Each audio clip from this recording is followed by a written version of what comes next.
Hey y'all, Teresa here, and for this video I wanted to give you guys kind of a testimonial to my journey at Mercy Multiplied and kind of what my life was before, while I was in it, and then after and currently, because it's been 18 months since I was in the program. So I thought I'd give you guys a little update. A lot of people have been asking questions about the program itself, and so I wanted to kind of answer those within my testimony. So yeah, without further ado, let's get into the video.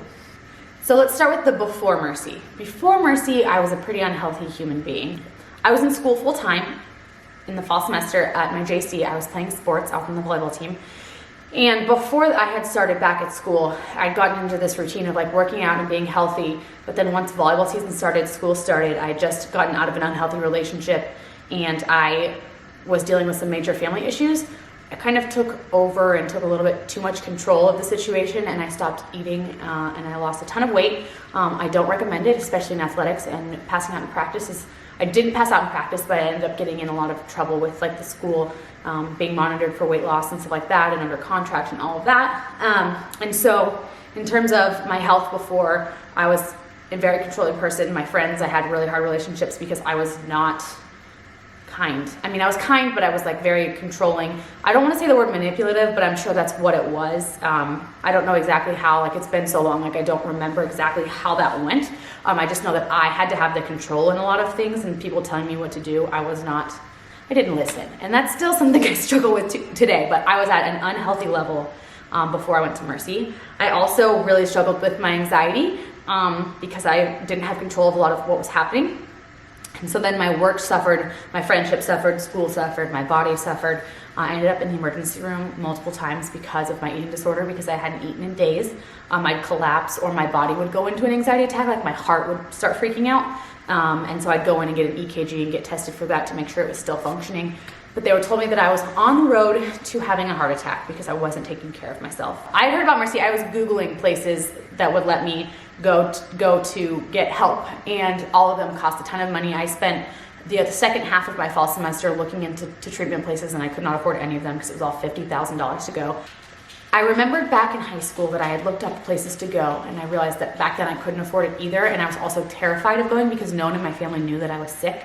And so I'd actually heard of Mercy Multiplied, but at the time it was Mercy Ministries. Now I didn't tell them this, I don't know if it's on file or anything, and I didn't realize it until after I left, but I actually applied previously to Mercy Multiplied just when it was under Mercy Ministries, and I got too afraid to enter the program. However, I went through their interview process and I did all of that, and I think I was accepted into the program, but I did not go out of fear, which is not uncommon, but yeah, this was literally, I want to say 10 years ago.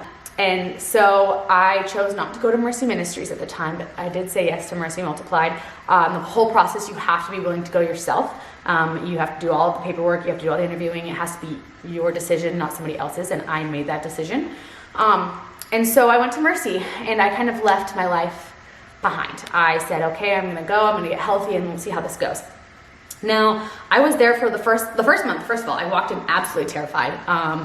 My friends tell me now, they're like, you walked in and we thought you were 16. And I was like, I was 26. So like, I was terrified of everything. And I'm a small person, like naturally, like I'm 5'2". And so like when I'm scared, I kind of like curl in. And like, I look like a child. So they were like, you look really young, really scared, and all of these things. And I talked to the staff, and they said that I was like a perfect angel. Everything was good. I was super sweet, very kind, all of these things the first month that I was there. However, I went to my sister's wedding a month into my treatment program, and I came back, and the staff told me later, they said, we thought you got switched with your evil twin.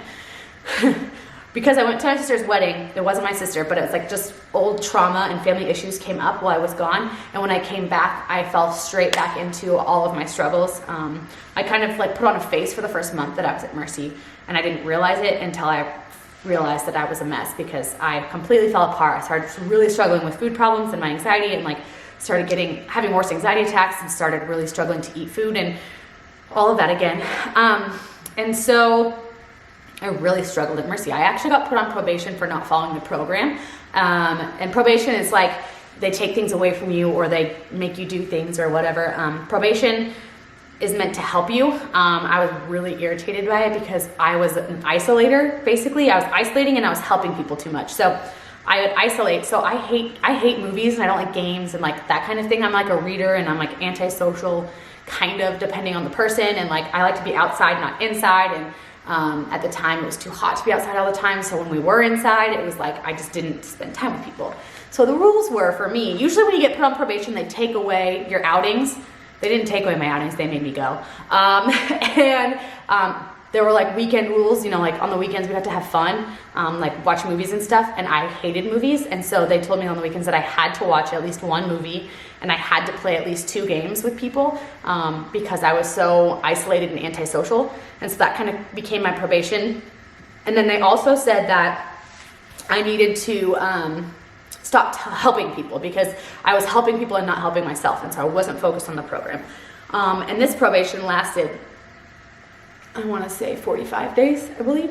And actually I haven't really talked about this with people, but that to me was like eye-opening. I look at it now and I'm thinking like, wow, was I that extreme in not caring about myself? And I look at it now, I was like, yeah, I was, apparently. Like, I look at it, I was so angry at the time because I was like, this is not what's happening. Like, you guys are wrong. And they're like, no, like, you don't understand. You're not complying with the program because you're so focused on helping other people and you're so focused on distancing yourself from other people as well. I know it sounds weird, but you are not complying with the program basically because you're helping other people and not yourself. And so I really tried to focus in the last month on helping myself. I made it 100 days at Mercy and then I called it quits. Now, that's not my favorite phrase to use. I don't like to say like that I quit, but at the same time, it is what happened. I did leave the program, but it's not for the reasons that people think. It was because of my unhealth that I chose to leave the program. I wanted the control, and this probation situation made me angry. And then also, I had 24 hours before they were going to tell me whether or not I was allowed to stay in the program or leave the program because I wasn't complying with my probation. Because I'm a rebel, apparently. I was following rules, but I wasn't maintaining health, if that makes sense. Like, I wasn't doing it correctly.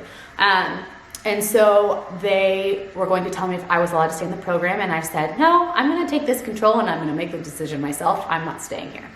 And when I look back now, do I regret not graduating? Yes, but at the same time, do I hold on to that? No. I held on to it for about a year before I realized that I'm not defined by that specific incident. And I realized, though, that if I hadn't left when I had, I would be nowhere near where I am right now. I wouldn't be in front of this camera. I wouldn't be talking to you. I wouldn't be in school. I wouldn't be living here. Like, there's so many things that happened because I left the program that I really feel like God was like, no, I'm going to make beauty from this mess, which I am the mess. But and it was just really cool.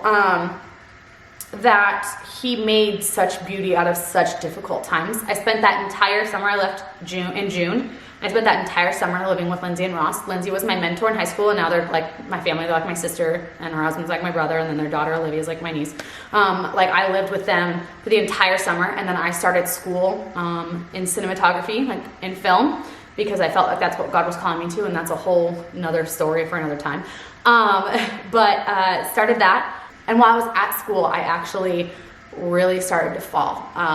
Things got difficult. My perfectionist qualities like came out of like, I want straight A's, I want perfection. I had some roommate situations that are resolved now, but like they were really, really bad for me specifically with my anxiety, that it was hindering my growth process, and it was actually causing a lot of issues. So amidst the semester of chaos of grades and roommate issues, my anxiety was pretty bad, and I was going through counseling. I was going to a counselor twice a week for, I want to say, almost a year, because I was not doing well, or I was doing well but I needed help, basically. Once I left the program, I went to a dietitian. I did these things to try and figure out how to be, I don't want to say normal, but how to live life healthily. And now I just have counseling once a week, and like I don't have a dietitian anymore. I don't have any of those things. I don't need them, but they were a great stepping point once I left the program, because I realized when you leave the program or you graduate, it's not going to be perfect afterwards. People seem to have this expectation that once you leave Mercy or graduate Mercy that nothing's ever going to be hard again, and that's like the opposite. It's actually going to be a lot harder because the enemy sees that you are trying to win, basically, with God, and he hates that. So he will fight, he will attack, no matter what, and it's going to get harder before it gets easier. And I say that not to discourage somebody, but to encourage you that it actually does get easier, or at least get better. I will say I literally started with nothing. I stayed in the area after Mercy, and all I had were Lindsay, Ross, and Olivia, and that was enough for me. But once I started back at school, I just felt very empty inside, and I realized part of it was that I wasn't relying on God as much, or speaking to him as much, mostly out of fear. I don't really know exactly what it was, but I got back in a relationship with God. The doctors switched my medication, and amidst the switch, things got really rough, but then I got better. I really focused on maintaining health, in terms of my anxiety, in terms of depression, and those kinds of things. And then I started focusing on myself. When you're not doing well, focusing on yourself is really important. I began to understand at Mercy why they were telling me that I wasn't taking care of myself. I would say probably in March, so we're now in December. So in March of this year, I would say is when it finally kicked in that I needed to stop thinking about other people and stop worrying about what other people think and actually focus on myself, and how I'm doing. And this is when things got better. I became healthier. I got injured. I was an athlete again. I stayed healthy within sports, but I got injured in practice, and I got taken out of volleyball I just got cleared last week, and it's been since March or February. And I mentally was so upset with myself. But then I realized, I have to take care of my physical body if I want to maintain health. So it's the same concept as mental health. You have to take care of it in order for it to stay healthy. And so I started doing things with volleyball. So I started icing, I started heating, stretching, doing whatever the doctor said after 2 weeks of doing absolutely nothing, like not even going to class. I wasn't allowed to go to class, I wasn't allowed to sit, I had to lay down. And after 2 weeks of straight rest, doing nothing but maybe laying in my bed, catching up on homework, I was able to go and participate in the world again. I couldn't do it for very long. I couldn't sit in church. I couldn't stand in church. I couldn't be in class for very long. I could sit for part of it, stand for part of it, and then I would just kind of have to walk around in it in order to listen to the class. But my body was not doing well. And I realized that this is an example of what my mental health was before I went to Mercy, while I was at Mercy, and then after Mercy. So the biggest question I get is why I left the program. And I want to answer that specifically because I want people to go to the program. There's treatment programs for everyone. It's the only Christian one that I could find. It was free. The approach was holistically focusing on Jesus. And that's something that's really important to me is I believe in God, and I believe that he is the ultimate healer and miracle worker and all of those things. And I wanted God to be the focus as I was in this healing process. And so I chose to go to Mercy because I wanted that to be the focal point of my healing. And what I realize now is that I was a control freak, and I didn't let the program do what it was supposed to do, if that makes sense. I was like, no, I was still in an unhealthy mindset of I'm going to run this thing, I'm going to do what I want. And now I look at it and I see why I was on probation. I see why the staff was the way that they were. I see why I was having nightmares in the middle of the night, and why I was getting in trouble, but not in trouble. They were like, Teresa, this is not a wise decision. And I was like, I don't get it. I just told them that it was hot outside. Little things that I was like, this is stupid. But at the same time, I look at it, I go, oh my goodness, every single little thing that I was ever told when I was at Mercy is crucial to my growth process. So while I have control issues, or had control issues with that, I had to leave the program because I was not prepared for it. I was not okay with the situation. And it's because I was still very unhealthy, and I let that control win, and that's not okay. But I feel no shame for leaving the program because now I have amazing results because of it. Every program is different for everyone. I wasn't going to be able to go to a $50,000 hospital program, and I'm glad that I didn't, because I realized that my eating disorder was not my issue. That control and my emotions and allowing the world around me to influence me was my issue. And I have found freedom in Christ, and I have to fight for my freedom every day, but I would not have realized that unless I had gone to Mercy. And even though I didn't finish at Mercy, I still use all of the tools that I was given. I still put on my armor every day, which is part of the routine. I have my best friends in the entire world were in the program with me. They flew here to visit me during our 10-year anniversary. I see staff around town. I don't get to hang out with them quite yet because it hasn't been 2 years since I finished. I see them around town, I check in with them, and I'm just so thankful for who they are. And I see that the program, the way it's run, is for my good. And I went back to the house to visit a couple of months ago for an event, and I walked in and I felt so free compared to the first time I walked in those doors. The first time I walked in the doors, it felt like this giant building that I just kind of was disappearing in. And I realized I was talking to one of the staff members, and I was saying, what I realized is I was sitting super comfortably in a chair, relaxed, and nothing like I did when I was at Mercy. And I said, I realized I walked into this place previously with so much on my heart and so many burdens that everything felt so intimidating, because it was like, I have to battle this, and I felt like I was doing it alone. And then I walked in this time, and I was like, it feels like a normal building. It actually feels kind of small, and I feel like I don't have to do this alone, and I'm not doing it alone, and I feel so free. And I realized that that's the view that you should have when you leave.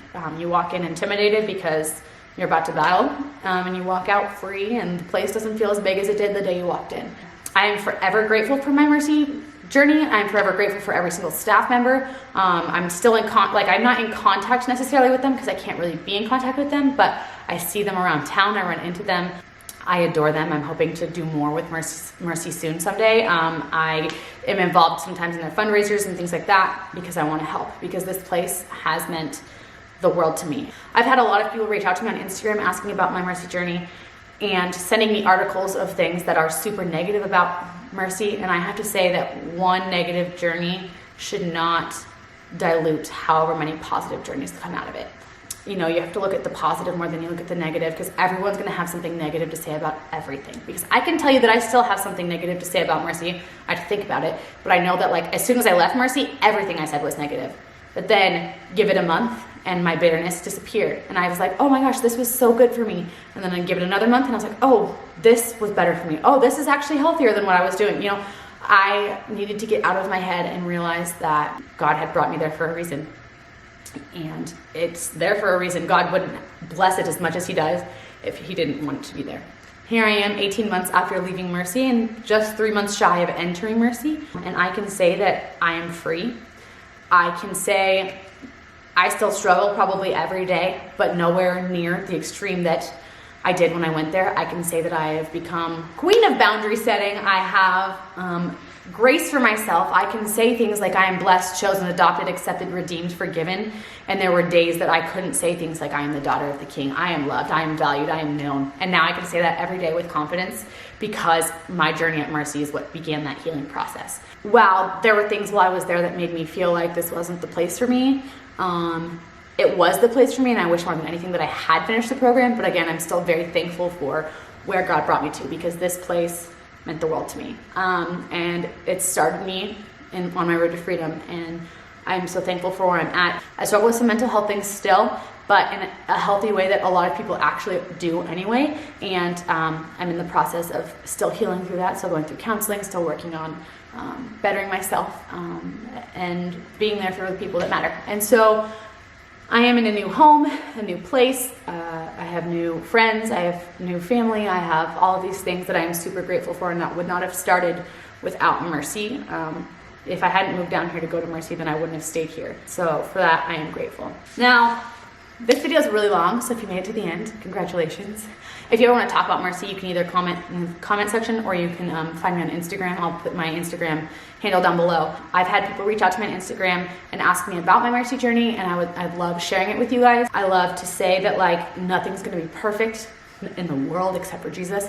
That Mercy has things that are imperfect about it. It's just like any other program. But I will say that this program, for the time that I spent in it, was the most valuable thing that I could have done for myself, because it brought me closer to God and made me realize the truth.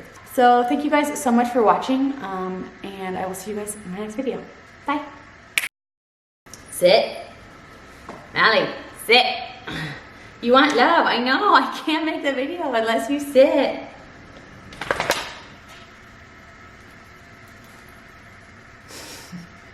Allie, I need you to sit or lay down. Go over there.